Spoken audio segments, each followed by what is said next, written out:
Now we're going to talk about the solar system. And the key word here is solar. And the root there is S-O-L. S-O-L, sol, is the Latin name for the sun. So the solar system is the system of things around the sun. Specifically, it's all the celestial bodies that are bound to the sun by the sun's gravity. You basically think of it as the sun and the planets, although there are other things in there besides the planets. And this picture shows the sun and things orbiting the sun. This is the planet Mercury down here, closest to the sun, and then Venus, and then you see Earth and the moon orbiting the Earth, all orbiting the sun, and then there's Mars. And then the next thing out from Mars is this band around here of asteroids. That's the asteroid belt. And then beyond that, you see the larger outer planets. There's Jupiter, Saturn, Uranus, and Neptune.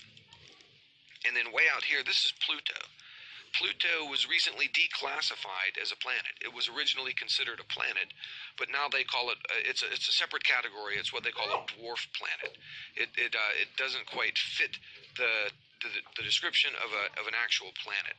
And there are other things in the solar system as well. This is a comet, for example. There are comets orbiting the sun, even though this one looks like it's about to plow right into the sun, and that certainly can happen. A lot of comets orbit the sun, sometimes in very elongated orbits. And other planets besides the Earth have moons. Mars, for example, has 2 moons, and Jupiter and Saturn have lots of moons. So there's other things besides the sun and the planets. But that's what the solar system is the system of bodies that are bound to the sun by the sun's gravity. Now, one thing to note is that this picture is not to scale.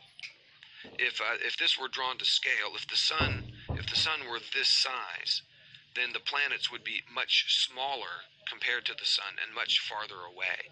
What this does show, though, is all of the things orbiting the sun. So it's accurate in the sense that it gives a decent idea of the arrangement and the order of things. Mercury, Venus, Earth, and Mars near the sun, and then the asteroids, and then Jupiter, Saturn, Uranus, and Neptune further out.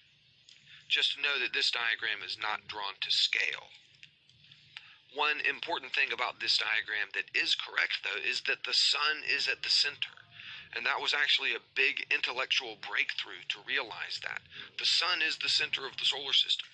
That idea, though, has not been held by most people throughout the history of the world. Throughout history, most people haven't even been aware of the solar system as we see it here in this picture. Most people have thought that the Earth was at the center. That has been the dominant view historically, what we call a geocentric system. Geocentric meaning Earth is at the center. Now, the ancient Greeks were aware of some things about the solar system. They were aware, for example, that there were planets.